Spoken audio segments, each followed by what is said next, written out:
একদিন তোমাদের যে ভিডিও দিয়েছিলাম সেখানে টোটাল নোটিফিকেশান যেটা বেরিয়েছিল সেই নোটিফিকেশানটা আমি ডিসকাস করিয়ে দিয়েছিলাম এবং কবে পরীক্ষা রয়েছে সেই পরীক্ষার ডেট অর্থাৎ 3 তারিখ পরীক্ষা রয়েছে তোমাদের সেই ডেটটা আমি পাবলিশ করে দিয়েছিলাম এবং কবে কবে কোন টাইমে পরীক্ষা রয়েছে একটা 2:30 থেকে 4টা আর একটা 10টা 30 থেকে 12টা।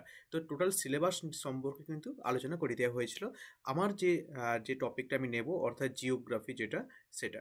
তো আজকে কিন্তু তোমার এই জিওগ্রাফির একদম ফার্স্ট যে চ্যাপ্টার জিও টেকটনিক রয়েছে সেই জিও টেকটনিকের কিন্তু একদম প্রথম চ্যাপ্টার যেটা রয়েছে আর্থ ক্রাস্ট কম্পোজিশন অ্যান্ড লেয়ারিং, এই দুটো জিনিস কিন্তু আমরা আলোচনা করব।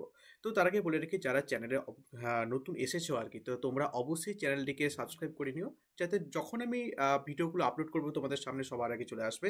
যেভাবে তোমাদের বলেছিলাম আমি কন্টিনিউয়াসলি ভিডিও আপলোড করব, একসঙ্গে আমরা প্রিপারেশনটা নেওয়ার চেষ্টা করব। তো আবারও একবার তোমাদের মোটিভেটেড করার চেষ্টা করব, ওয়েস্ট বেঙ্গলে কিন্তু পরীক্ষায় একবারই হবে, চান্স কিন্তু একবারই, ঠিক আছে? দ্বিতীয়বার তোমরা কোনো চান্স পাবে না, কারণ তোমরা বুঝে গেছো সবাই, আমিও বুঝে গেছি কি কন্ডিশন হতে চলেছে। তো ফার্স্ট প্রায়োরিটি তোমাদের এটাই থাকবে, তোমার মাদ্রাসা ক্লিয়ার করা, তো এটাই তোমাদের একদম লক্ষ্য হওয়া উচিত। তো চলো আজকে আমরা আলোচনা করতে চলেছি জিও টেকটনিক। তার মধ্যে প্রথম যে চ্যাপ্টার রয়েছে আর্থ ক্রাস্ট এবং তার কম্পোজিশন, অর্থাৎ এই আর্থ ক্রাস্ট কী কী নিয়ে তৈরি এবং তার যে লেয়ারগুলো রয়েছে সেই লেয়ারগুলো সম্পর্কে কিন্তু আমাদের জানতে হবে। তো তোমরা দেখতেই পাচ্ছ এখানে একটা ইমেজ তোমরা দেখতে পাচ্ছ, যে ইমেজটার যে একটা তোমাদের জন্য আমি দিয়েছি যাতে তোমরা খুব ক্লিয়ারলিভাবে বোঝার চেষ্টা করতে পারো। দেখো এই যে একদম যে ওপরের অংশটা, ঠিক আছে, এই যে ওপরের অংশটাকে এইটাকেই আমরা ক্রাস্ট বলছি, অর্থাৎ এই ক্রাস্ট জিনিসটা কি, যেটাকে আমরা কি বলছি যে ভূত্বক, ঠিক আছে, এই ভূত্বক জিনিসটা কি, তো সেটাই কিন্তু আমাদের আলোচ্য বিষয়। তো আরেকটা কথা তোমাদের জন্য, এটা কিন্তু শুধুমাত্র যে তোমার পরীক্ষা রিলেটেড, মানে মাদ্রাসার জন্য যারা শুধুমাত্র মাদ্রাসা দেবে বা তোমরা যারা এসএলএসটি দেবে তারা দেখবে তেমনটা নয়, কিন্তু এই ভিডিওটা তোমাদের 11-12 লেভেলেও রয়েছে, তোমরাও ভিডিওটা দেখতে পারো, সেরকমভাবে আমি পড়াবো। এমনকি এটা হচ্ছে তোমার গ্র্যাজুয়েশন লেভেলে মাস্টার্স লেভেলও রয়েছে, তোমরা কিন্তু ভিডিওটা দেখতে পারো। তো খুবই সুন্দরভাবে পড়ানোর আমি চেষ্টা করব যাতে প্রত্যেকটা জিনিস তোমাদের সামনে ক্লিয়ার হয়ে যায় এবং তোমরা যেমন না বলো, সূত্র দিয়ে তোমাদের কিন্তু বোঝানোর চেষ্টা করব যাতে মনে থেকে যায় সমস্ত কিছু জিনিসটা, ঠিক আছে? তো চলো একদম আমি প্রথমে শুরু করতে চলছি যে আর্থ ক্রাস্ট। ক্রাস্ট জিনিসটা যেটা আমরা বললাম যে ভূত্বক, তো এই ভূত্বক জিনিসটাই বা কি কি রয়েছে এর ভেতরে। তো দেখো আমরা যদি এটাকে আমরা পৃথিবী ধরে নিই, পৃথিবীর ওপরে, ঠিক আছে, এটা হচ্ছে ভূপৃষ্ঠ, ঠিক আছে, এই যে একটা পাতলা আবরণ রয়েছে, ঠিক আছে, এই পাতলা আবরণটা যেটার উপরে গাছপালা রয়েছে, যেটার উপরে ঘর বাড়ি রয়েছে, যেটার উপরে আমরা বসবাস করছি, এই টোটাল জিনিসটাকে আমরা কি বলছি, আর্থ ক্রাস্ট, ঠিক আছে। তো যদি আমি আরও একটু ক্লিয়ারভাবে করে দিতে পারি, তোমরা দেখতে পাচ্ছ যে এই যে ক্রাস্ট যে অংশটা রয়েছে না, আমি আলাদা কালার নিচ্ছি, হ্যাঁ, এই যে ক্রাস্ট, দেখো যে ক্রাস্ট লেখা রয়েছে যে অংশটা, এই সবুজ যে অংশটা রয়েছে, এই যে টোটাল, এই অংশটাকেই টোটালটাকে বলা হচ্ছে তোমার আর্থ ক্রাস্ট, যার উপরে কিন্তু রয়েছে, দেখো এইটাকে আমরা যদি মহাদেশ বলি, ঠিক আছে, মহাদেশীয় অংশ, এবং দেখো এই পাশে একটা কি রয়েছে, মহাসাগরীয় অংশ, ঠিক আছে। এই দুটো অংশ নিয়েই কিন্তু গঠিত হচ্ছে তোমার আর্থ ক্রাস্ট। তো এই যে টোটাল যে অংশটা আর্থ ক্রাস্ট, যেটা আমি বললাম একটা মহাদেশীয় এবং একটা মহাসাগরীয়, অর্থাৎ মহাদেশীয় যেটা রয়েছে না, এই মহাদেশীয়টাকে আমরা আরেকটা নামে জানি যেটাকে আমরা কি বলছি বলতো, শিয়াল। আরেকটা যে মহাসাগরে যেটা বললাম সেটাকে কিন্তু আমরা কি বলে রাখি বলতো, সীমা, ঠিক আছে। এই শিয়াল এবং সীমা, এই দুটো সম্পর্কে কিন্তু আমাদের খুব ভালোভাবে ডিসকাশন করতে হবে, কারণ এখান থেকেও কিন্তু অনেক প্রশ্নগুলো এসে থাকে। তো চলো এই যে আর্থ ক্রাস্ট যেটা আমরা জানলাম, এর গভীরতা আমরা অবশ্যই জানবো, কিন্তু তার আগে জেনে নেই এই আর্থ ক্রাস্টে কী কী নিয়ে গঠিত হয়ে থাকে, কী কী উপাদান এখানে রয়েছে, অর্থাৎ কম্পোজিশন যেটা আমি বলেছিলাম, সেই কম্পোজিশন কী কী কম্পোজিশন রয়েছে সেটা কিন্তু আমাদের জানার প্রয়োজন, যেটা থেকে কিন্তু প্রশ্ন আসে। তো দেখো এখানে সবার প্রথমে যেটা রয়েছে দেখো অক্সিজেন। তো অক্সিজেন কিন্তু রয়েছে 46.1%, অর্থাৎ সব থেকে বেশি রয়েছে, এটা হাই, সব থেকে বেশি রয়েছে অক্সিজেন আর্থ ক্রাস্টের ভেতরে, এবং সব থেকে কম যদি দেখো হাইড্রোজেন, হাইড্রোজেন কিন্তু সব থেকে কম রয়েছে -0.140%, এটা হচ্ছে সব থেকে লোয়েস্ট পরিমাণে রয়েছে। তো হাইয়েস্ট এবং লোয়েস্ট এটা ভেরি ভেরি ইম্পর্টেন্ট। নেক্সট হচ্ছে আরেকটা প্রধান উপাদান থেকে আমাদের যে সিলিকন, সেটা কিন্তু রয়েছে 28.2%। অর্থাৎ আমি কি বললাম যে অক্সিজেন একটা হচ্ছে তোমার সিলিকন, আর একটা হচ্ছে তোমার হাইড্রোজেন, এই তিনটা মনে রাখার চেষ্টা করবে সব থেকে বেশি। অক্সিজেন কত রয়েছে 46.1%। ঠিক আছে, এটা কিন্তু কোথায় আর্থ ক্রাস্টে রয়েছে। ঠিক আছে, আমি অ্যাটমসফিয়ারের কথা বলছি না, আর্থ ক্রাস্টের কথা বলছি। এটা গুলিয়ে যায় অনেকের। ঠিক আছে, তার জন্য আমি বলে দিলাম যে এটা হচ্ছে আর্থ ক্রাস্ট, অর্থাৎ ভূত্বকে এই অংশটা রয়েছে। সিলিকন কত রয়েছে 28.2%, এবং হাইড্রোজেন যেটা রয়েছে সব থেকে কম পরিমাণে রয়েছে -0.140%। এই তিনটা কিন্তু খুব ভালো করে মনে রাখার চেষ্টা করবে। এই হচ্ছে তোমার আর্থ ক্রাস্ট কম্পোজিশন। ঠিক আছে, তো নেক্সট যদি আমরা দেখে নিই যে এবার হচ্ছে আমাদের স্ট্রাকচারগুলো জানতে হবে, layer structure of the earth. ঠিক আছে, অর্থাৎ যে টোটাল যে পৃথিবী রয়েছে না, এই যে টোটাল পৃথিবী, এই পৃথিবীকে, ঠিক আছে, এই পৃথিবীকে যদি আমি মাঝখানে ভাগ করে নিই, এরকমভাবে একটা ভাগ করে নিই, এখানে কতগুলো আমরা লেয়ার পাবো। ঠিক আছে, সেই লেয়ারগুলো সম্পর্কে কিন্তু আমাদের জানতে হবে। কোন লেয়ারটা কি, যেটা আমি তোমাদের প্রথমেই বললাম, একটা শিয়াল আর একটা সীমা। ঠিক আছে, এই যে শিয়াল সীমায় এই দুটো স্তর কি রয়েছে, এবং এর স্তরের নিচে কি রয়েছে, অর্থাৎ একটা যদি আমি ভূত্বক বলি, ঠিক আছে, ভূত্বকের নিচে কি রয়েছে, ঠিক আছে, তার নিচে কি স্তর রয়েছে, তার নিচে কি স্তর রয়েছে, এই অংশটাকে আমরা কি বলবো, যেটা মাঝখানে যে অংশটা পৃথিবীর যে কেন্দ্রস্থল, এই কেন্দ্রস্থল অংশটাকে কি বলবো, প্রত্যেকটা জিনিস কিন্তু আমরা এবারে জানবো। তো তোমরা এখানে একটা ইমেজ দেখতে পাচ্ছ, দেখো একদম পৃথিবীর যে উপরিভাগ যেটা রয়েছে, সেই উপরিভাগটাকে আমরা কি বলছি, ক্রাস্ট বলছি। তারপরে কি রয়েছে, মেন্টাল, যেটাকে আমরা গুরুমণ্ডল বলছি। তারপরে কিন্তু কি রয়েছে আমাদের, দেখো যে কোর যে পোর্শন, ঠিক আছে, এই যে কোর পোর্শনটাকে যেটা আমরা দুটো ভাগে ভাগ করে থেকে আউটার কোর একটা ইনার কোর, এই যে অংশগুলো কিন্তু আমাদের একটু ডিটেলসে আমাদের জানতে হবে। তো তার আগে তোমাদের একটা কথা বলে নিই। তো এই যে ভাগটা, ঠিক আছে, আমরা যে বলছি শিলামণ্ডল, গুরুমণ্ডল, কেন্দ্রমণ্ডল, এই যে ভাগটা প্রথম হচ্ছে বিজ্ঞানী সুয়েজ। ঠিক আছে, এটা মনে রাখার চেষ্টা করবে যে বিজ্ঞানী সুয়েজ কিন্তু এই ভাগটা করেছিলেন। এই যে শিলামণ্ডল, গুরুমণ্ডল আমরা বলছি, কেন্দ্রমণ্ডল বলছি, এই ভাগটা কি করেছিলেন, এই ভাগটা হচ্ছে বিজ্ঞানী সুয়েজ। এটা কিন্তু ভেরি ভেরি ইম্পর্টেন্ট একটা জায়গা। আমি অনেকগুলো মানে প্রশ্ন যখন সলভ করেছিলাম, এই প্রশ্নটা কিন্তু আমি তোমাদের দেখেছিলাম, তার জন্য আমি বলে দিলাম এটা। ঠিক আছে, একটু মনে রাখার চেষ্টা করবে। নেক্সট যদি আমরা দেখি, ঠিক আছে, এই যে লেয়ার যেটা আমি বললাম, ঠিক আছে, এই লেয়ারে জাস্ট ওই ছবিটা এখানে দেওয়া রয়েছে, এবং এখানে যে লেয়ারটা আরেকটু সুন্দরভাবে দেওয়া রয়েছে। দেখো কি কি লেয়ারগুলো হচ্ছে। একটা হচ্ছে তোমার শিয়াল, একদম ওপরে অংশ, নিচে হচ্ছে সীমা। এই শিয়াল এবং সীমা দুটোকে নিয়ে কি তৈরি হচ্ছে, শিলামণ্ডল। ঠিক আছে, শিলামণ্ডল, বা এটাকে কি বলতে পারি আমরা, ভূত্বক বলতে পারি। ঠিক আছে, নেক্সট দেখো, নেক্সট হচ্ছে ক্রপে সীমা এবং নিফে সীমা। নেক্সট দুটো স্তর রয়েছে, সেই দুটো স্তরকে নিয়ে কি তৈরি হচ্ছে, গুরুমণ্ডল। ঠিক আছে, যেটাকে আমরা কি বলেছিলাম, এই যে মেন্টেল বলেছিলাম। নেক্সট কি রয়েছে দেখো, নেক্সট হচ্ছে নিফে। ঠিক আছে, একটা আউটার কোর, এখানে দেখো এই যে আউটার কোর, একটা ইনার কোর, এই যে আউটার কোর, তারপর একটা ইনার কোর আসবে। এই আউটার কোর এবং ইনার কোর, এই দুটোকে বলা হচ্ছে কি, কেন্দ্রমণ্ডল। ঠিক আছে, বোঝা গেছে। তো এই যে তিনটে অংশ, এই তিনটে অংশ কিন্তু আমাদের জানতে হবে। ঠিক আছে, তো এটা অবশ্যই জানতে হবে, কিন্তু এখানে আরেকটা মেন ব্যাপার একটা জেনে নেওয়া দরকার, যেটা কিন্তু আহ, এটা পড়তে গেলে আমাদের চলে আসে জিনিসটা, যে সিসমিক ওয়েভ।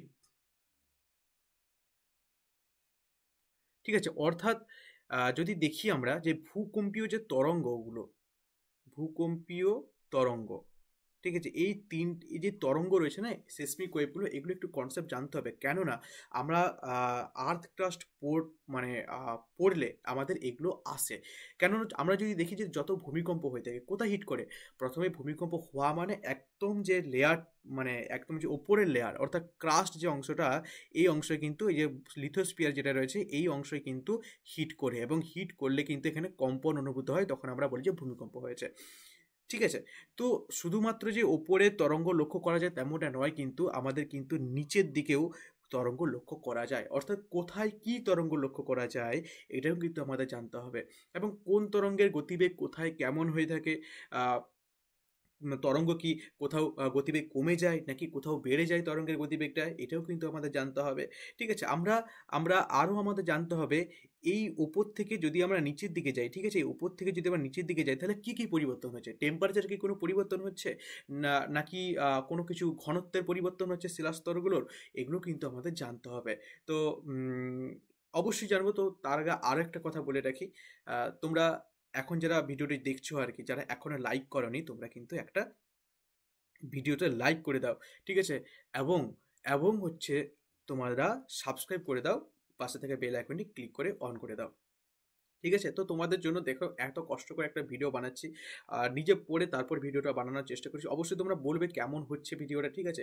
টোটাল যে পিপিটিটা তোমরা এই মুহূর্তে মানে দেখাচ্ছি বা দেখছো তোমরা, পিপিটির ওভারঅল কেমন হচ্ছে সমস্ত কিছু তোমরা জানানোর চেষ্টা করো। তাহলে আমার কি বলো তো, আ যে এক্সাম মানে এই যে এগুলো করার, ঠিক আছে? একটা মানে মোটিভেশন পাবো আরকি যে হ্যাঁ, আমিও পারছি, তোমাদের পড়াতে পারছি অন্যান্যদের মতো।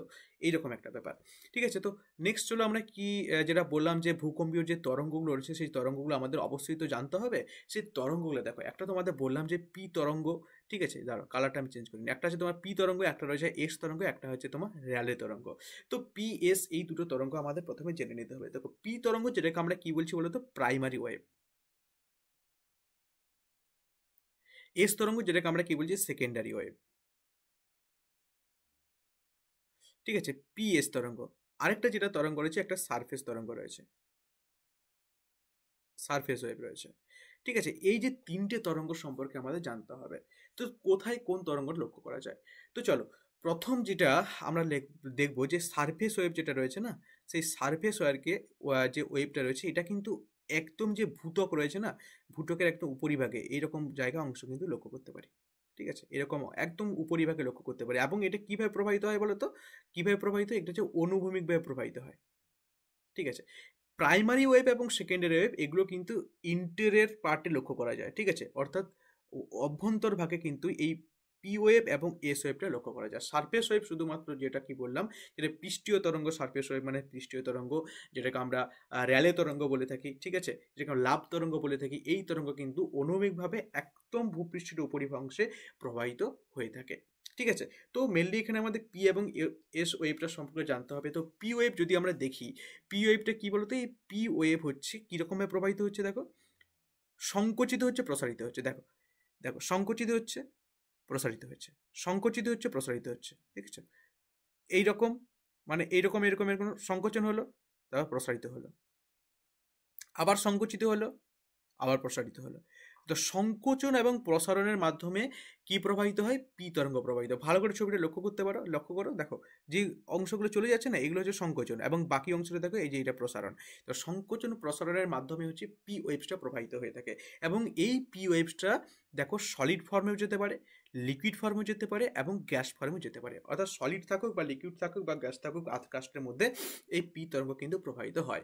ঠিক আছে? এবং এই পি ওয়েভটা সর্বপ্রথম যে সিসমিক যে যন্ত্র রয়েছে না, যেখানে যে মানে ভূমিকম্প হচ্ছে, তার যে তরঙ্গের মাত্রাগুলো রয়েছে, মানে সিসমিক যে কি বলবো, যেটা হচ্ছে ভূকম্পন লিখন যে যন্ত্র রয়েছে না, সেখানে হচ্ছে প্রথম এই পি ওয়েভটা হিট করে।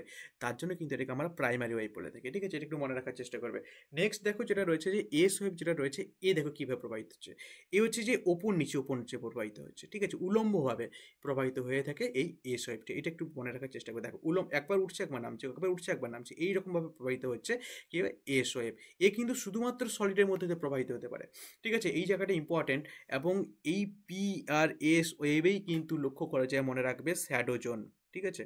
শ্যাডো জোন যেটা কিন্তু এই একদম আর্থের নিচে, অর্থাৎ এই নিভে সীমার যে অংশটা রয়েছে না, এই নিচটাই কিন্তু শ্যাডো জোন তৈরি হয়ে থাকে। ঠিক আছে? শ্যাডো জোন তৈরি হয়ে থাকে। কে তৈরি করে? পি আর এস তরঙ্গ তৈরি করে থাকে। আর আর এই সারফেস ওয়েভ যেটা যেটা হচ্ছে তোমার লাভ তরঙ্গ বা র্যালে তরঙ্গ, এ কিন্তু নিচে লক্ষ্য করা যায় না। এ কোথায় লক্ষ্য করা যায়? একদম ভূপৃষ্ঠের উপরিভাগে কিন্তু এই এস তরঙ্গটা লক্ষ্য করতে পারা যায়। এইটা কিন্তু খুব খুব মনে রাখার চেষ্টা করবে। এই হচ্ছে ব্যাপার। আর পি ওয়েভের তোমার ধ্বংসাত্মক ক্ষমতা কিন্তু খুব কম। S ওয়েভও same. কিন্তু তোমার এই যে র্যালি তরঙ্গ যেটা রয়েছে না, যেটাকে আমরা সারফেস তরঙ্গ বলছি, এর কিন্তু ধ্বংসাত্মক ক্ষমতা কিন্তু খুবই বেশি। এটা কিন্তু মনে রাখার চেষ্টা করবে। খুবই বেশি ধ্বংসাত্মক ক্ষমতা। নেক্সট যদি আমরা দেখে নিই কি রয়েছে, দেখো এবার যেটা তোমাদের আমি বলছিলাম যে গতিবেগ যেগুলো রয়েছে না, এগুলো কিন্তু একটু আমাদের পড়তে হবে। ঠিক আছে? কোথায় গতিবেগ রয়েছে, তার ঘনত্ব কত রয়েছে, কোন স্তরটা কি রয়েছে, এবং এক একটা স্তর কোন কোন বিযুক্তি রেখা দ্বারা তোমার বিচ্ছিন্ন রয়েছে, এগুলো কিন্তু আমাদের জানতে হবে। তো প্রথম একদম একটা আমি সহজভাবে তোমাদের বুঝিয়ে দেওয়ার চেষ্টা করেছি, যাতে তোমাদের না ভুলে যাওয়া আর কি। দেখো এখানে একটা সূত্র মনে রাখবে। প্রথম সূত্রটা আমি তোমাদের মনে রেখে দিই, বলে দিই। ঠিক আছে? এই সূত্রটা যারা প্রত্যেকেই জানো, এটা মানে প্রচুর পপুলার একটা সূত্র। যারা জানো না তাদের জন্য বলছি, কোমর গুল। এই সূত্রটা একটু মনে রাখবে, এটার সঙ্গে আমি মিলিয়ে দেবো কিভাবে কি হচ্ছে। তো প্রথম দেখো, আমি তোমাদের প্রথম একদম কি বলেছিলাম যে তোমার ভূত্বক যেটা, শিলামণ্ডল যেটা, ঠিক আছে, তো তাকে হচ্ছে আমরা কিভাবে ভাগ করছি, দুটো ভাগে ভাগ করছি। একটা কি হচ্ছে, একটা শিয়াল স্তর, একটা হচ্ছে তোমার সীমা স্তর, এটা বোঝা গেছে। একটা হচ্ছে তোমার শিয়াল, একটা হচ্ছে সীমা। এই যে টোটাল অংশটা, এই অংশটাকে আমরা কি বলছি, শিলামণ্ডল বলছি। শিলামণ্ডল তাহলে দুটো ভাগ হচ্ছে, একটা শিয়াল একটা সীমা। কি কি নিয়ে গঠিত, তাহলে শিয়াল যে স্তরটা, যেটাকে আমি কি বলেছিলাম যে মহাদেশীয় স্তর, ঠিক আছে, এবং সীমা যে স্তরটা, এটা কি বলেছিলাম, এটা হচ্ছে মহাসাগরীয় স্তর, মহাসাগরীয় স্তর। তো এখানে একটা মনে রাখবে যে সীমা, ঠিক আছে, মহাসাগরীয়, এটা কিন্তু হালকা, সরি, এটা কিন্তু ভারী, ঠিক আছে, হালকা না, এটা ভারী। মহাসাগরীয় যে স্তরটা কিন্তু, এটা কি বলছে বলতো, এটা কিন্তু একটা ভারী স্তর, ঠিক আছে। এবং মহাদেশীয় যেটা, এটা কি, এটা হচ্ছে হালকা। এই হালকা হওয়ার জন্য এই সীমার ওপরে কিন্তু শিয়ালটা ভেসে রয়েছে। এবার বোঝা গেছে, শিয়াল, সীমার ওপরে কিন্তু শিয়াল ভেসে রয়েছে। তাহলে পরীক্ষায় এই জায়গাটার প্রশ্ন আছে যে সীমার ওপরে কে রয়েছে, বা কোনটা ভারী, মহাদেশীয় স্তর ভারী নাকি মহাসাগরীয় স্তর ভারী। তো মহাসাগরীয় স্তর কিন্তু ভারী, তার জন্য সে নিচে রয়েছে। আর মহাদেশীয় স্তরটা হালকা হওয়ার জন্য সে কিন্তু উপরে রয়েছে, এটা কিন্তু মনে রাখার চেষ্টা করবে। এবং এই যে মহাদেশীয় যে স্তর, যেটাকে আমরা শিয়াল বলছি, কি কি নিয়ে গঠিত, এসআইতে সিলিকা এবং এলতে অ্যালুমিনিয়াম, এই দুটো স্তর নিয়ে গঠিত, মানে তোমার উপাদান নিয়ে গঠিত। এবং সীমা যদি আমরা দেখি, এ কি, যেটা মহাসাগরের যে স্তরটা, একটা হচ্ছে তোমার সিলিকা, এসআইতে সিলিকা এবং এতে ম্যাগনেসিয়াম, এই দুটো স্তর নিয়ে গঠিত। এবং যদি আমি এখানে এগুলো তো উপাদানগুলো বললাম, এখানে যদি আমি শিলার কথা বলি, কোন কোন শিলা নিয়ে গঠিত, ঠিক আছে, এই যে শিয়াল স্তর, এ কিন্তু গ্রানাইট জাতীয় শিলা নিয়ে গঠিত, ঠিক আছে, গ্রানাইট এবং কি ডায়োরাইট, এই দুটো শিলা নিয়ে গঠিত। এবং এইটা মনে রাখবে, এটা কিন্তু আম্লিক প্রকৃতির, ঠিক আছে, এটা ভেরি ভেরি ইম্পর্টেন্ট, আম্লিক প্রকৃতির শিলা,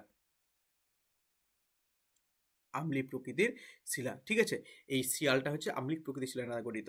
এবং মহাসাগরীয় স্তর যেটা সীমা, এটা হচ্ছে ব্যাসল্ট টাইপের শিলা দ্বারা গঠিত। ব্যাসল্ট এবং গ্যাব্র, এই দুটো জিনিস এখানে রয়েছে। এগুলো কি, এগুলো হচ্ছে তোমার কি ক্ষারকীয়, এগুলো কিন্তু ইম্পর্টেন্ট, ঠিক আছে, এটা কিন্তু ক্ষারকীয়। তো এটা বোঝা গেছে। তো এটা আমি মুছে দিই, কারণ এখানটাতে না মুছলে তোমরা বুঝতে পারবে না। আশা করছি তো প্রত্যেকে বোঝা গেছে। তোমরা যারা বুঝতে পারছো না বা কেমন লাগছে ভিডিওটা, অবশ্যই তোমরা কমেন্ট করো, তাহলে আমি বুঝতে পারবো তোমাদের কীভাবে আমি পড়াচ্ছি, কেমন কী ব্যাপার, আরও কীভাবে পড়ালে সুবিধা হবে। টোটাল জিনিসটা কিন্তু তোমরা অবশ্যই জানাও আমাকে। তো তোমাদের সিয়াল সীমা মোটামুটি আশা করছি ক্লিয়ার হয়েছে। এবার দেখো, এবার আরেকটা জিনিস যেটা রয়েছে এখানে হচ্ছে ঘনত্ব। একটা কি রয়েছে, ঘনত্ব, অর্থাৎ যে মাসগুলো কত রয়েছে, ঠিক আছে, ভারী কতটা রয়েছে, এটা কিন্তু দেখতে হয় আমাদের। যে সিয়াল যে স্তরটা দেখো, এটা হালকা হওয়ার জন্য কি রয়েছে, কত রয়েছে, 2.9 গ্রাম পার সেমি কিউ, হালকা। এবং সীমাটা দেখো ভারী, কত রয়েছে, 3.3, বা অনেক বইতে 3 রয়েছে, অনেক বইতে তোমার 3 পয়েন্ট সামথিং রয়েছে, মোটামুটি অ্যাপ্রক্স 3 ধরে নিতে পারো, ঠিক আছে। সীমার যে তোমার ঘনত্বটা কত, 3.3 গ্রাম পার সেমি কিউ, ঠিক আছে।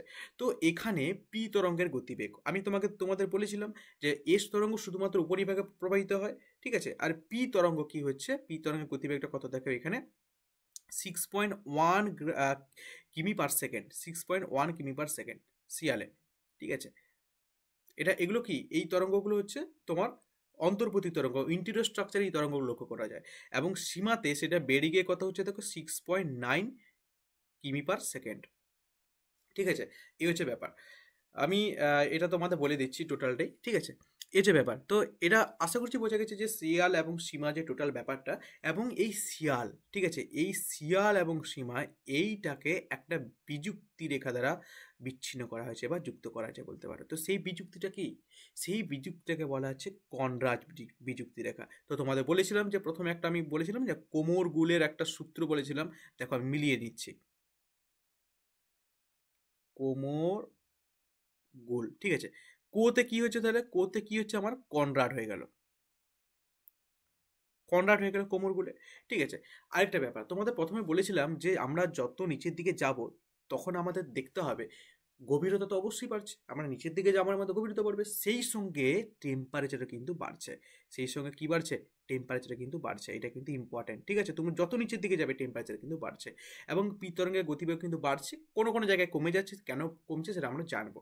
ঘনত্ব কিন্তু আস্তে আস্তে বাড়বে, এটা কিন্তু আমাদের জেনে নেওয়া দরকার। তো এই হচ্ছে তোমার টোটাল শিলামণ্ডল যেটা রয়েছে, সিয়াল সীমার গল্প, ঠিক আছে?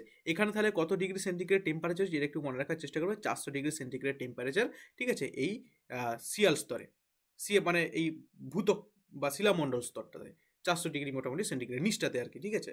তো এর যদি গভীরতা আমরা দেখি, তোমার মহাদেশীয় যে ভূত্বকটা রয়েছে না, এই মহাদেশীয় ভূত্বক যেটা তোমার সিয়ালের যে গভীরতা, এটা ধরে নিতে পারো কত 30 থেকে 35 কিলোমিটার এর গভীরতা ধরতে পারো। এবং সীমা যে স্তরটা রয়েছে, অর্থাৎ যে তোমার মহাসাগরীয় তল রয়েছে, সেখান থেকে 8 কিলোমিটার তুমি গভীরতা ধরতে পারো। তো অ্যাপ্রক্স তুমি সব কিছু নিয়ে 40 কিলোমিটার পর্যন্ত ধরতে পারো। তো 0 থেকে 40 কিলোমিটার পর্যন্ত যে স্তরটা রয়েছে, সেই স্তরটাকে আমরা কি বলছি? শিলামণ্ডল বলছি, ঠিক আছে? এই হচ্ছে ব্যাপার। আর এটা একটু মনে রাখার চেষ্টা করবে, শিলামণ্ডল অংশটা, ঠিক আছে? ভূত্বক শিলামণ্ডল এই। আর উপরে যে অংশটা, এই অংশে কিন্তু কি চলছে? এই অংশে কিন্তু আমাদের র্যালি তরঙ্গ যেটা চলছে, ঠিক আছে? যেটাকে আমরা সারফেস ওয়েভ বলছি। আর নিচে ভেতরে কি চলছে? পিআর এস তরঙ্গের মানে গল্পটা আমরা জানছি। নেক্সট চলো, এই হচ্ছে তোমার সিয়াল বা সীমা চলে গেল। এবার যেটা রয়েছে, এরপর যে স্তরটা শুরু হচ্ছে দেখো, সেই স্তরে নিচের যে স্তরটা রয়েছে না, সেই স্তরটাকে আমরা কি বলছি বলতো? এই অর্থাৎ এই স্তরটা রয়েছে, এই স্তরটাকে আমরা কি বলছি বলতো? যে গুরুমণ্ডল। এই স্তরটাকে আমরা কি বলছি? গুরুমণ্ডল। ইংলিশে আমরা কি বলছি? ম্যান্টেল বলছি, ঠিক আছে?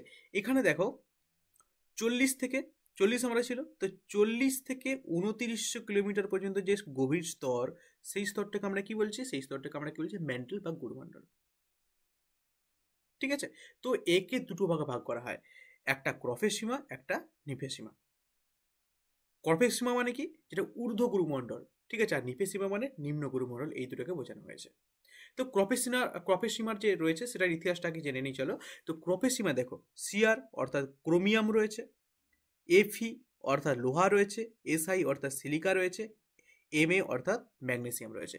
ক্রোমিয়াম, লোহা, সিলিকা, ম্যাগনেসিয়াম নিয়ে গঠিত হচ্ছে কি? ঊর্ধ্বগুরুমণ্ডল। এই উপাদানগুলো কিন্তু মনে রাখার চেষ্টা করবে কি কি নিয়ে গঠিত রয়েছে, ঠিক আছে? তো এখানে এই তোমার কি বলবো, এটা কি কি বলতো? ঊর্ধ্বগুরুমণ্ডল। এই ঊর্ধ্বগুরুমণ্ডলের যে গভীরতা, অর্থাৎ তুমি যদি বলো যে সীমার একদম নিচ স্তর থেকে ঊর্ধ্বগুরুমণ্ডলের গভীরতা কত? 700 কিলোমিটার।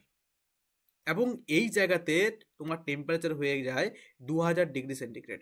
অর্থাৎ কত ছিল? 400 ডিগ্রি সেন্টিগ্রেড এই অংশে ছিল, সিয়াল সীমার মাঝখানটাতে এই অংশে ছিল সিয়াল স্তরে, ঠিক আছে? যখন আরেকটু নিচের দিকে নামলো, সীমা যেটা এলো, সেখানে তোমার 700 চলে এলো, ঠিক আছে? অর্থাৎ যেখানে হচ্ছে সীমা স্তর এবং ঊর্ধ্বগুরুমণ্ডল যেখানটা বিচ্ছিন্ন হচ্ছে, সেই জায়গাটাতে 700 ডিগ্রি সেন্টিগ্রেড হচ্ছে, ঠিক আছে? এবং তার নিচে যখন নামলো ক্রপের সীমা, নিপের সীমা, সেখানে টেম্পারেচার কত বেড়ে গেল দেখো? 2000 ডিগ্রি সেন্টিগ্রেড কিন্তু বেড়ে গেল, ঠিক আছে? দেখো এখানে কিন্তু সীমা আমরা এই দুটো ভাগ জেনে নিলাম। এই দুটো ভাগ কে কোন বিযুক্তি রেখা যুক্ত করেছে? কনরাড বিযুক্তি রেখা যুক্ত করেছে বা বিচ্ছিন্ন করেছে, সেটা আমি জেনে নিলাম। নেক্সট দেখো, এইটা তো আমার একটা শিলামণ্ডল। শিলামণ্ডলের নিচে কি রয়েছে? গুরুমণ্ডল রয়েছে। তো শিলামণ্ডল এবং গুরুমণ্ডলকে একটা বিযুক্তির তল দ্বারা বিচ্ছিন্ন করা হয়েছে বা যুক্ত করা হয়েছে। তার নাম হচ্ছে কি? মোহ বিযুক্তি রেখা। দেখো, কোমর ম ছিল, কোতে আমার কনরাড হয়ে গেল, আর মতে আমার কি হয়ে গেল? মোহ বিযুক্তি রেখা। মোহ বিযুক্তি রেখা হয়ে গেল, ঠিক আছে? দেখো কোমর হয়ে গেল, তারপর দেখো কোমর হয়ে গেল। নেক্সট হচ্ছে, আচ্ছা চলো, এই ক্রোপের মধ্যে দেখো আরেকটা তোমরা স্তর লক্ষ্য করতে পারবে। একটা এই যে এইরকম একটা স্তর রয়েছে না, এই যে স্তরটা, এই স্তরটাকে বলা হচ্ছে অ্যাস্থেনোস্ফিয়ার। তো পরীক্ষায় আসতে পারে যে অ্যাস্থেনোস্ফিয়ার স্তরটা কোথায় রয়েছে? ক্রোপের সীমাতে ঊর্ধ্ব গুরুমণ্ডলে রয়েছে বা গুরুমণ্ডলে রয়েছে, এটা কিন্তু আমাদের জানতে হবে। তো এই স্তরটা একটা ইতিহাস আছে। এই স্তরটা কেমন প্রকৃতির জানো? একটা সান্দ্র প্রকৃতির, সান্ধ্র প্রকৃতির স্তর। কেন সান্ধ্র প্রকৃতির স্তর সেটা আমি বলে দিচ্ছি। তো এর গভীরতা সাধারণত তোমার 150 থেকে 300, কোনো কোনো বইতে 350 কিলোমিটার পর্যন্ত রয়েছে, ঠিক আছে? তো এটা কিন্তু এই যে স্তরটা রয়েছে না, এটা হচ্ছে তোমার বিজ্ঞানী হচ্ছে তোমার গুটেনবার্গ। এই গুটেনবার্গ কিন্তু এই স্তরটা প্রথম আবিষ্কার করেছিল, এটা মনে রাখার চেষ্টা করবে, অ্যাস্থেনোস্ফিয়ার স্তরটা। ঠিক আছে? এখানে কি হচ্ছে, এই জায়গাতে একটা শিলা থাকে, সেই শিলাটার নাম কি বলতো? পেরিডোটাইট, অ্যাসথেনোস্ফিয়ারে এই পেরিডোটাইট শিলা থাকে, যেখানে 0.1% জল থাকে। সেই জল থাকার জন্য এই পেরিডোটাইট শিলার প্রায় 5% গলিত অবস্থায় থাকে। গলিত হয়ে যাওয়ার জন্য এই জায়গাটা কি সান্দ্র অবস্থায় বিরাজ করে, থকথকে সান্দ্র অবস্থা বিরাজ করে। ঠিক আছে, কেন? এই পেরিডোটাইট শিলা থাকে এবং সেখানে কত পার্সেন্ট জল থাকে? 0.1% জল থাকে, যার দরুন এখানে কি হচ্ছে, গলছে কেন? তাপ রয়েছে প্লাস চাপ রয়েছে, তার জন্য কিন্তু গলে যাচ্ছে জিনিসটা, গলে যাওয়ার জন্য এই জায়গাটা থকথকে অবস্থা বিরাজ করছে, যেটাকে আমরা কি বলছি? অ্যাসথেনোস্ফিয়ার বলছি। এই জায়গাতে কিন্তু পি তরঙ্গের গতিবেগ কিন্তু কমে যায়, মনে রাখবে, পি তরঙ্গের গতিবেগ কিন্তু কমে যায়। ঠিক আছে, এই অ্যাসথেনোস্ফিয়ার স্তরে এসে পি তরঙ্গের গতিবেগ কি হয়? কমে যায়। কত কমে জানো? পি তরঙ্গের গতিবেগ, ঠিক আছে, 100 কিলোমিটারের পর, ঠিক আছে, যখন তোমার 100 কিলোমিটার চলে আসবে, 100 কিলোমিটারের পর তোমার পি তরঙ্গের গতিবেগ কিন্তু বাড়তে থাকে, পি তরঙ্গের গতিবেগ বাড়তে থাকে এবং বাড়তে বাড়তে সেটা হয়ে গিয়ে দাঁড়ায় 8.3 কিমি পার সেকেন্ড। কিন্তু যখনই তোমার এই অ্যাসথেনোস্ফিয়ার স্তর চলে আসে, তখন এই 8.3 কমে গিয়ে হয়ে যায় 8 কিমি পার সেকেন্ড। ঠিক আছে, অ্যাসথেনোস্ফিয়ার স্তরটা যখনই চলে আসে তখন এইটা কমে যায়। ঠিক আছে, এই তোমার পি তরঙ্গের গতিবেগটা কি হয়? কমে যায়। কমে যাওয়ার জন্য এই অ্যাসথেনোস্ফিয়ারকে বলা হয় থাকে low velocity zone. Low velocity zone, very very important জায়গা, অ্যাসথেনোস্ফিয়ারকে লো ভ্যালোসিটি জোন বলা হয়। কেন বলা হয়? কেন বলা হয় থাকে? পি তরঙ্গের গতিবেগ কিন্তু এখানে কমে যায় বলে এটাকে বলা হচ্ছে লো ভ্যালোসিটি জোন। ঠিক আছে, তো এই হচ্ছে তোমার কার গল্প? প্রফেসিমার ওপরে যে অ্যাসথেনোস্ফিয়ার রয়েছে সেই অ্যাসথেনোস্ফিয়ারের গল্প। তো এখানে মোটামুটি তোমার এবার যদি আমি টোটাল ওভারঅলটা ধরে নেই, যে প্রফেসিমা তার হচ্ছে ঘনত্ব 4.3 গ্রাম পার সেমি কিউ এবং সেখানে পি তরঙ্গের গতিবেগ 7.8 তোমার কিলোমিটার পার সেকেন্ড। তো এবার দেখো ক্রফেসিমা আমার হয়ে গেল। তো ক্রফেসিমা এবং নিচে যেটা রয়েছে নিফেসিমা, একটা হচ্ছে ঊর্ধ্ব গুরুমণ্ডল, একটা কি বললাম যে নিম্ন গুরুমণ্ডল। এই দুটো স্তরকে যে রেখা দ্বারা বিচ্ছিন্ন করা আছে সেই রেখার নাম হচ্ছে র্যাপিটি বিযুক্তি রেখা। ঠিক আছে, এই যে কনরাড, তারপর তোমার মোহ, তারপর র্যাপিটি, এগুলো হচ্ছে এক একটা বিজ্ঞানী, এদের নাম অনুসারে রাখা হয়েছে। দেখো কোমরের যে রটা বাকি ছিল না, সেই রটাও কিন্তু ভুজে গেল, একটা হচ্ছে র্যাপিটি বিযুক্তি রেখা। র্যাপিটি বিযুক্তি রেখা, দেখো সেটা কি কার কার মধ্যে রয়েছে? ক্রফেসিমা এবং নিফেসিমা, এই দুটোর মধ্যে রয়েছে কি র্যাপিটি বিযুক্তি রেখা। তো আশা করছি প্রত্যেকের বোঝা গেছে এই জায়গাটাতে। হ্যাঁ, আরেকটা জিনিস মনে রাখার চেষ্টা করবে, এই যে তোমার অ্যাসথেনোস্ফিয়ার বললাম না, এই অ্যাসথেনোস্ফিয়ারে কিন্তু টেম্পারেচার প্রায় 1200 ডিগ্রি সেন্টিগ্রেড থাকে, মনে রাখবে। অ্যাসথেনোস্ফিয়ারের টেম্পারেচার প্রায় 1200 ডিগ্রি সেন্টিগ্রেড থাকে। তার নিচে কিন্তু ক্রফের সীমা যখন চলে এলো লাস্ট সীমাতে, সেখানে কিন্তু টেম্পারেচার কত দাঁড়ালো?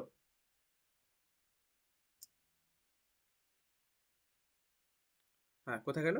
হ্যাঁ, যখন তোমার এখানে চলে এলো তখন কত দাঁড়ালো? প্রায় 2000 ডিগ্রি সেন্টিগ্রেড কিন্তু টেম্পারেচারটা দাঁড়িয়ে গেল। তো এই হচ্ছে তোমার গল্প ক্রপের সীমা এবং নিপের সীমার মধ্যে, আর সেরকম কিছু নেই এখানে।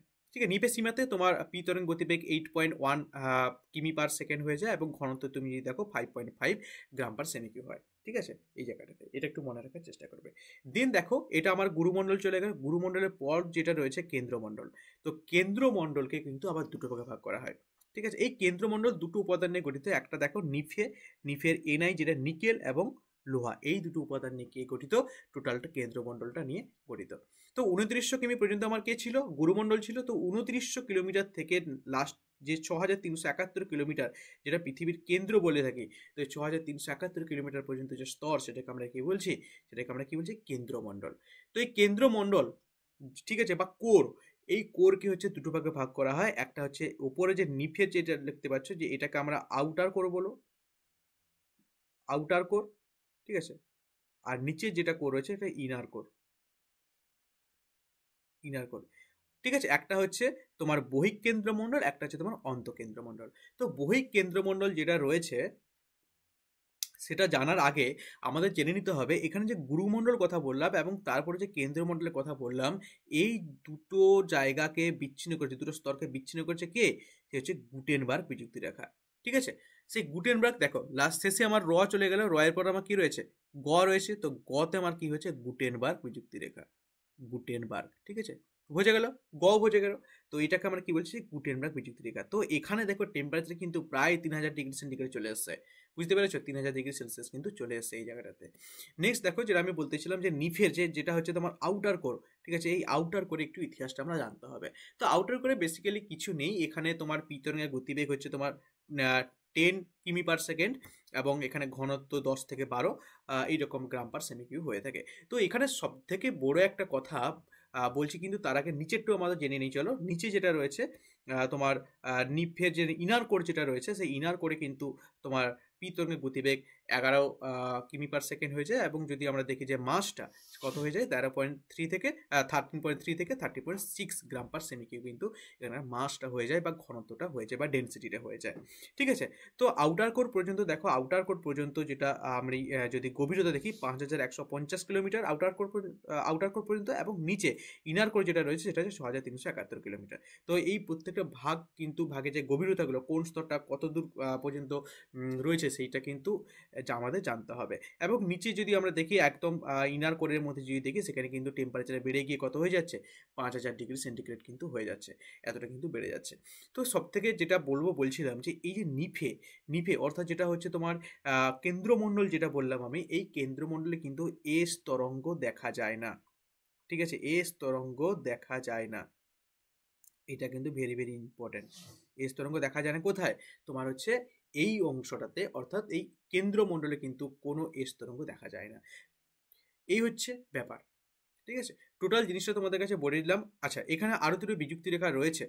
একটা বিযুক্তি রেখা রয়েছে এই যে নিফে, এটা আউটার কোর এবং ইনার কোর, এর মাঝখানে যে বিযুক্তি রেখা রয়েছে সেটাকে আমরা কি বলছি, ল্যাহমান বিযুক্তি রেখা।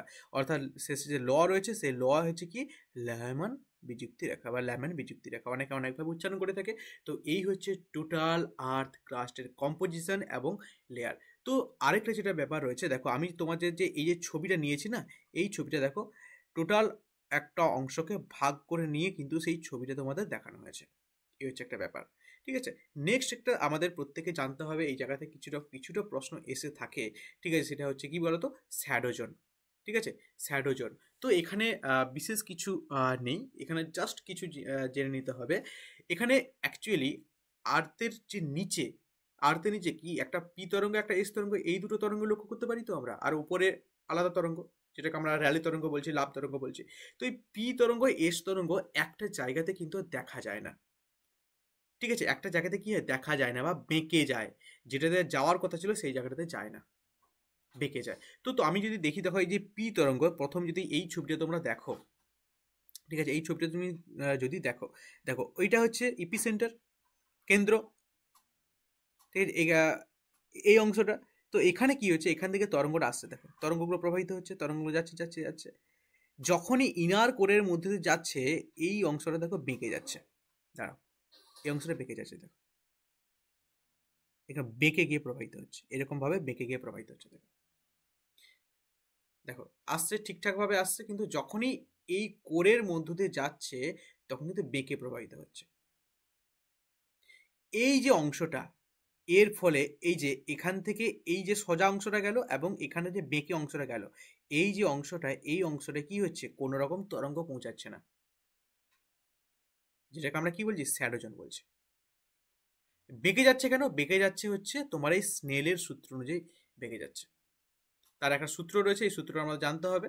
ঠিক আছে, সূত্রটা important, sine a1/v1 equal to sine a2/v2, এখানে তার ছবি রয়েছে। অর্থাৎ টোটালটা প্রতিফলিত এবং প্রতিসৃত তরঙ্গ, এর উপর ভিত্তি করে কিন্তু স্নেলের সূত্র, সেই স্নেলের সূত্র অনুযায়ী কিন্তু এইখানে বেঁকে যাচ্ছে টোটাল জিনিসটা, তরঙ্গটা প্রবেশ করতে পারছে না, পি তরঙ্গটা। ঠিক আছে, এস তরঙ্গটা দেখো, এস তরঙ্গ তোমার কোনো তরলের মধ্যে দিয়ে প্রবাহিত হতে পারে না। আমরা প্রথমে জেনেছিলাম কোনো তরলের মধ্যে দিয়ে প্রবাহিত হতে পারে না। তার জন্য এই অংশটা হচ্ছে তোমার থকথকে একটা পদার্থ অংশ রয়েছে এই জায়গাগুলো, কোর এলাকাগুলোতে। তো এইখানে কিন্তু টোটাল অংশটা কিন্তু পৌঁছতেই পারছে না তরঙ্গটা, তার জন্য টোটাল এই পাশটা কিন্তু একটা স্যাডোজন তৈরি হয়ে যাচ্ছে। সেই স্যাডোজনটা কি বলছে, এস তরঙ্গের স্যাডোজন। অর্থাৎ দেখো এই যে লিকুইড হওয়ার জন্য আউটার কোরটা তোমার কিন্তু এখানে পৌঁছাতে পারছে না। এই হচ্ছে তোমার স্যাডোজন, একটা পি তরঙ্গের স্যাডোজন, একটা এস তরঙ্গের স্যাডোজন। এখানে ছবিটা আরো ক্লিয়ারলি ভাবে দেওয়া রয়েছে, দেখো এখান থেকে তোমার আসছে তরঙ্গগুলো, আস্তে আস্তে আসছে, কিন্তু একটা জায়গাতে গিয়ে কেন বেঁকে যাচ্ছে, বেঁকে যাচ্ছে কার জন্য? স্নেলের সূত্র অনুযায়ী বেঁকে যাচ্ছে। তো এই অংশটাতে কিন্তু স্যাডোজন তৈরি হয়ে যাচ্ছে। এস ওয়েভে দেখো টোটাল এই পোর্শনটা হচ্ছে তোমার লিকুইড ফর্ম থাকার জন্য এখানে ঢুকতেই পারছে না, সাইড দিয়ে চলে যাচ্ছে। আর এই টোটাল যে জায়গাটা, এই টোটাল জায়গাটা হচ্ছে তোমার একটা স্যাডোজন তৈরি করছে। এই হচ্ছে তোমার স্যাডোজন। তো স্যাডোজনে একটা ইম্পর্টেন্ট একটা ব্যাপার রয়েছে, ঠিক আছে? স্যাডোজনের যে কোনটা কত পরিমাণ রয়েছে এটাই কিন্তু আমাদের জানতে হবে। তো কৌণিক দূরত্বগুলো জানতে হবে। তুমি যদি দেখো পি তরঙ্গ, যেটা আমি বললাম যে পি তরঙ্গ, ঠিক আছে, পি ওয়েভ যেটা আমি বললাম, পি ওয়েভের, ঠিক আছে, আচ্ছা এখানে তো আমার ছবিটা রয়েছে, মেবি দেখতে পাচ্ছ না, ঠিক আছে, আমি উপরটা দেখছি এখানটাতে পি ওয়েভ, ঠিক আছে, পি ওয়েভের যে স্যাডোজন যে কোন জায়গাটাতে বাঁকছে, মানে কৌণিক দূরত্ব বাঁকছে, একটা আছে 104 ডিগ্রি, 104 ডিগ্রি থেকে 140 ডিগ্রি কৌণিক দূরত্বে বেঁকে যাচ্ছে পি ওয়েভটা, ঠিক আছে, অর্থাৎ এই যে কৌণিক দূরত্বে এই অংশটা হচ্ছে 104 থেকে 140 ডিগ্রি। এবং এস ওয়েভ যেটা রয়েছে সেই এস ওয়েভ হচ্ছে তোমার কত বাঁকছে বলতো, 104 ডিগ্রি থেকে 180 ডিগ্রি কৌণিক দূরত্বে কিন্তু বেঁকে যাচ্ছে। তো সবসময় মনে রাখবে, দেখো পি ওয়েভের কিন্তু কোথায় স্যাডোজনটা এতটা মাত্র পোর্শন, কম পোর্শন, পি ওয়েভের স্যাডোজনটা কতটা, এইটুকু মাত্র পোর্শন। এস ওয়েভের স্যাডোজন দেখো টোটাল কতটা পোর্শন হচ্ছে, অনেকটা পোর্শন। তো এস ওয়েভের স্যাডোজনটা কিন্তু অনেকটা বেশি পি ওয়েভের থেকে। যদি তুমি দেখে নাও যে এস ওয়েভের কত তোমার পার্সেন্টেজ যদি কভার করে এইরকমভাবে যদি জানতে চাও, তাহলে হচ্ছে 16.5, 16.5% এরিয়া হচ্ছে কার বলো তো, পি ওয়েভের স্যাডোজন কভার করে থাকে, ঠিক আছে। এবং যদি এস ওয়েভে দেখে থাকো, এস ওয়েভে হচ্ছে তোমার 37% এরিয়া হচ্ছে এস ওয়েভের স্যাডোজন কভার করে থাকে। এই হচ্ছে টোটাল ব্যাপারটা, ঠিক আছে। পি ওয়েভের স্যাডোজন হচ্ছে কত, 16.5% এরিয়া, অর্থাৎ যে টোটাল যে স্যাডোজন তৈরি হচ্ছে না, এই যে স্যাডোজনটা এটা কত, 16.5% এরিয়া স্যাডোজন কভার করছে। আর এটা হচ্ছে এস ওয়েভের কত বলছি বলো তো, 37% এরিয়া হচ্ছে স্যাডোজনটা তোমার তৈরি হচ্ছে। এই হচ্ছে তোমার স্যাডোজন। তো তোমাদের টোটাল ব্যাপারটা আর্থ ক্রাস্ট, তার কম্পোজিশন এবং লেয়ার, টোটাল ব্যাপারটা আমি পড়িয়ে দিলাম। অবশ্যই তোমরা জানো ভিডিওটা কেমন হয়েছে, কেমন বুঝতে পেরেছো তোমরা, কোন কোন জায়গাগুলোতে কী কী অ্যাড করলে আরও বেটার হবে, তাহলে নেক্সট যে ভিডিওগুলো আসবে সেখানে আমি অ্যাড করার চেষ্টা করব। তো অবশ্যই এখনও বলে রাখি, যারা চ্যানেল নতুন আসছো অবশ্যই চ্যানেলটিকে সাবস্ক্রাইব করে দাও, পাশে থেকে বেল আইকনে ক্লিক করে অল নোটিফিকেশন অন করে দাও। হ্যাঁ, আরেকটা যেটা সব থেকে ইম্পর্টেন্ট যে ব্যাপার, তোমরা ভিডিওগুলো কন্টিনিউয়াসলি পাবে, অবশ্যই তো সাবস্ক্রাইব করবে। দেন আমি একটা লিঙ্ক, টেলিগ্রাম লিঙ্ক দিব, ঠিক আছে, লিঙ্ক একটা ক্রিয়েট করেছি, যেটা কিন্তু তোমরা কোথায় পাবে, ডিসক্রিপশন বক্সে পেয়ে যাবে। একটা টেলিগ্রাম লিঙ্ক পেয়ে যাবে ডিসক্রিপশন বক্সে। তো ডিসক্রিপশন বক্সটা চেক করবে, সেখানে কিন্তু লিঙ্কটা পেয়ে যাবে। সেই লিঙ্কে ক্লিক করে তোমরা টেলিগ্রাম গ্রুপে অ্যাড হয়ে যাবে। তখন আমি এই ভিডিওগুলোর লিঙ্কগুলো সেখানে কিন্তু সেখানে শেয়ার করবে, এবং যদি আমি কোনো কোশ্চেন পাই বা কোনো নোটস পাই তোমাদের জন্য, তাহলে কিন্তু সেখানে শেয়ার করে দেবো। তো এই ছিল একটা ছোট্ট ভিডিও তোমাদের জন্য। আশা করছি তোমাদের ভালো লেগেছে ভিডিওটা। খুব একটা বেশি টাইমের হয়নি, হাইলি 30 মিনিটস হয়েছে। তোমরা ভালো করে দেখে নাও ভিডিওটি, এবং কোনো ইনফরমেশন তোমাদের জানা থাকলে, আমার যদি সেখানে না জানা থাকে, তোমরা কিন্তু কমেন্ট সেকশনে কমেন্ট করো। তো দেখা হচ্ছে পরের ভিডিওতে। অবশ্যই তো সবাই ভালো থাকো, আর প্রিপারেশন অবশ্যই শুরু করে দাও। টার্গেট কিন্তু মাদ্রাসা, কারণ ওয়েস্ট বেঙ্গলে একটাই মাত্র তোমরা চান্স পাবে, দ্বিতীয়বার চান্স পাওয়া মানে ভাগ্যের ব্যাপার, ঠিক আছে। তো চলো।